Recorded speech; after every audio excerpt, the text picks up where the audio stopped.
Maybe I should ask you this question. Have you lost anything for God? Well, I don't think you get it. Have you lost any? I met a guy the other day, and I was driving around with him on his golf cart. We went to an event, and he said, listen, man, he said, and I began to introduce myself and tell him who I was, and I said, I'm a pastor, and he said, oh, really? Well, first it was the truck event, and and he said, man, you own that, and thanks for coming, etc. And I said, well, I'm a pastor as well. That's my main thing. That's what I do. And he said, man, really? He said, that's what I should have been doing. And I said, what do you mean? He said, well, my wife gave me an ultimatum a while back. My wife says, if you turn a minister, I'm gone. And right then, I said to him, I bet you're not married now, are you? Right then. And he said, no, why? How did he know? I said, you're not a minister.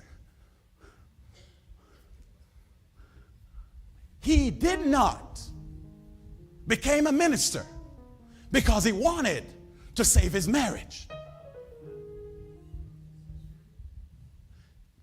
He walked away from it because his wife says, if you become a minister, I'm gone.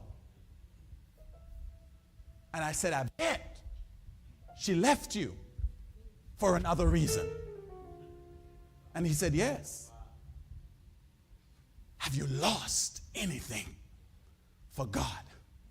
Because let me tell you something. If he had became a minister, she wouldn't have left. She would have seen the glory. She may have left for a moment.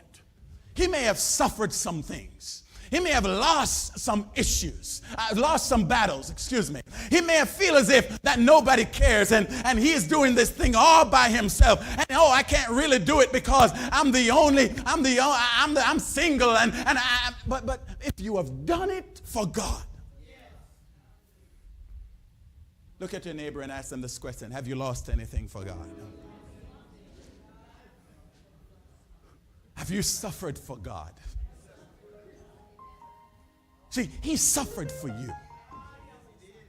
And each time he was going, glory be to God, each time he was going on those journeys and those steps as it leads up to the time for him to be crucified, each time there was always some kind of incident. One moment he just stopped and he said, man, I'm tired. And they had to trade the cross and give it to somebody else for to help him to carry it. At one time, even before that, he went to the garden and he prayed and he said, God, if it is possible, let this cup pass from me. But each time he had us on his mind. He said, I'm going to suffer for you. I'm going to suffer for you. I'm going to do this because I love you, because I care for you.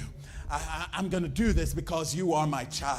I'm going to do this because no matter what, hallelujah, Jesus, no matter what, if I'm going to keep on moving because you are my child.